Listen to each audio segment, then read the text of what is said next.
Beige McNabb. Hi, good afternoon, or good morning, whichever. I'm fully opposed to mandatory masks, and there are many studies that prove masks are detrimental to our health, so detrimental it's frightening that any of you want to mandate them. A 2008 study of surgical masks worn by surgeons found that the mask did reduce oxygen levels significantly, creating hypoxia, a lack of oxygen in the blood. Hypoxia inhibits T lymphocytes, the main immune cells, so wearing a mask suppresses our immune system. Hypoxia promotes inflammation, which can promote the growth, invasion, and spread of cancers, and can also lead to stroke and heart attack. Our Amazon Prime driver a few weeks ago was so weak from wearing his mask, he begged my husband for Advil and water. He said, "This mask is killing me." This commission shouldn't be threatening the constituents. We voted for you to serve and protect us, not serve and protect an agenda that appears to take aim at innocent, healthy citizens and small businesses. Small businesses that have already been hurt economically due to the unnecessary shutdown created by using faulty models, along with government agencies that still can't keep their stories straight. This mandate would further hurt businesses that would be under threat of shutdown unless they force their patrons to cover their nose and mouth. What happens if a patron passes out due to mask wearing, falls, hits their head, breaks their nose, etc.? When you pass out due to lack of oxygen, you are rendered incapacitated with no way to break your fall. Who's liable then? This commission, the business, the Department of Health? In Orange County, California, after the first few days of mask mandates, several residents in the area passed out. A few were injured as a result. The OC went back to masks are recommended. Why are not one of you mentioning from this commission or health department about boosting our immune system using zinc, vitamin D, magnesium, vitamin C, which are all proven to reduce ICU visits by 80%? We only hear about masks, vaccines, and testing. If we have a second wave, I feel it will be due to masking healthy citizens and therefore harming their immune systems, making them more susceptible to COVID, other viruses, and other ailments. Thank you very much. Thank you, ma'am. So we have Christina Gomez, followed by Beige McNabb, followed by Cindy Falco Diconado. I may have it wrong. All right. Good morning, family, all of you, because that's what we all are here. What I want to say is we, the people, will work day and night to clean every single seat if need be. We will get together and do a citizen's arrest on every single human being that goes against the freedom of choice, okay? You literally cannot mandate somebody to wear a mask knowing that that mask is killing people. It literally is killing people. And we the people, are waking up, and we know what citizen's arrest is, because citizen's arrests are already happening. Okay? And every single one of you that are obeying the devil's laws are going to be arrested. And you, doctor, are going to be arrested for crimes against humanity. Every single one of you have a smirk behind that little mask, but every single one of you are going to get punished by God. You cannot escape God. You cannot escape God. I'm going to say that again. You cannot escape God, not even with the mask or 6 feet.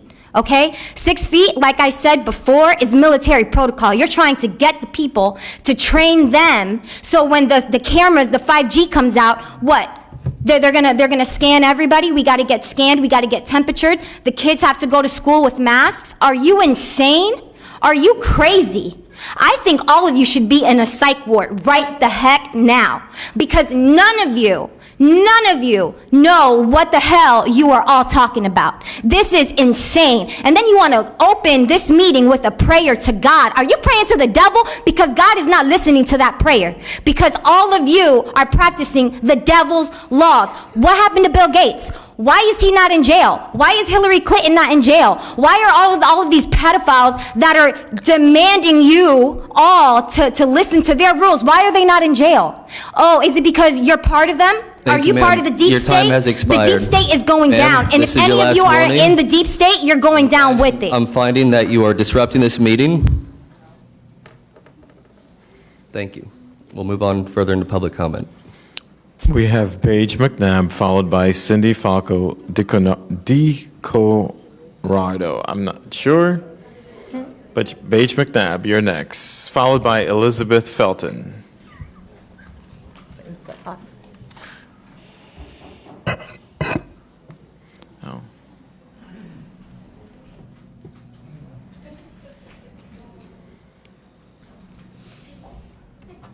Hello.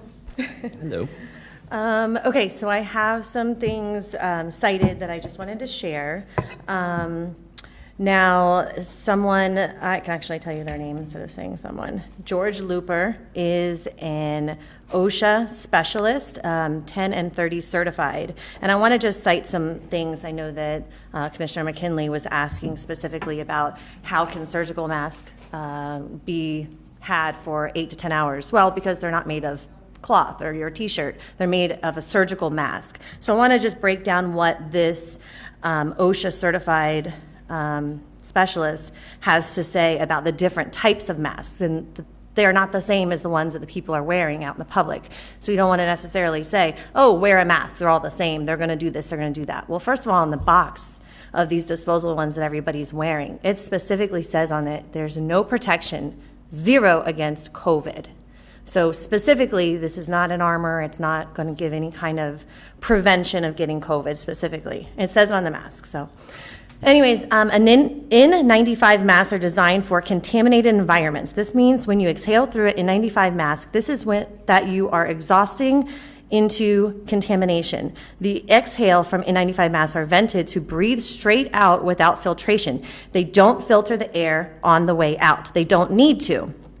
Surgical masks. These masks are designed and approved for sterile environments.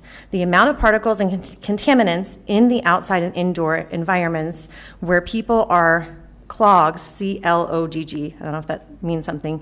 These masks are very quickly, very quickly. The moisture from your breath combined with the clogged mask render it useless if you come in. It's useless if you come into contact with COVID and your mask traps. You become a walking virus dispenser. Every time you put on your mask, you are breathing the germs from everywhere you went. They should be changed or thrown out every 20 to 30 minutes in a non-sterile environment. Now, do you think that the public is doing that? Cloth masks. Ma'am, your time has expired. okay. Thank you very much for your comments today. So Cindy, followed by Elizabeth Felton and Anastasia Leon. I'd like to say, in the beginning, God formed man out of the earth and breathed his breath in him, and he became a living soul. Where do you derive the authority to regulate human breathing? I ask you this because this is very important. You all are playing doctors, and you're not. And God gave us the very breath that we are to breathe. I would also like to know, where do you get the authority to reduce my oxygen? Who made you perpetrators over my life? I would like to also say, in Congress is where laws are made. They have to write a bill. That bill has to also go through the Senate. You cannot just make laws. That is unconstitutional. That is not how we run this country as a republic. You have taken and overreached authorities that you do not have. And ma'am, as a doctor, I really have many question marks about your degrees and what you really know, because what you say is the political dogma that they're trying to shove down our throats on every commercial and every store, and it's disgusting. And I'm sorry, ma'am, but I don't think that you are worthy of your credentials. And I would ask suggestively that you go back to school and get educated. Ma'am, there is a difference between commenting on her Okay, efficacy as then a I will go doctor back and to my attacking- comments to Thank each you. and every one of you as representatives of the human race, where you're supposed to represent people. And Mrs. Baker, okay, I'm not allowed to say your name, but still, it is appalling that each and every one of you sitting up there as human beings, part of the human race, the only race that we have, would suggest to muffle people, to put masks on our face, to keep us from breathing oxygen, to get us to become sickly. Now, there's so much evidence. The CDC itself said they made a mistake. There's not enough to make this a pandemic. This is a planned-demic. This is totally political, and you know it. And I'm asking you to cease and desist from the political agendas that you're being propaganded to stand with and try to hold us hostage as you, ma'am. American citizens. Thank you very much. Thank you, ma'am. We have Elizabeth Felton, followed by Anastasia Leon, followed by Aaron Getty. Mayor, commissioners, staff, thank you. Thank you for your service to our community. I don't envy your position today. We have a heated debate going on here, and both sides passionately feel they've brought science behind their beliefs. I am, because I take a medication that makes me immunocompromised. I also have breathing problems. Mask is not an option for me. But I did some reading. The National Institute of Health and Yale University has done studies on a ketogenic diet and how it actually inhibits virus growth. Now, it's specifically the flu, but we don't really know much about COVID, so I've kind of done that for myself for the past few months. And I've been exposed to a lot of people, so by the mask, must-wear mask theory, I should be the outbreak monkey. Everybody I know who I hang out with should be sick, and they are not. And if we're going to push for health, it starts in here.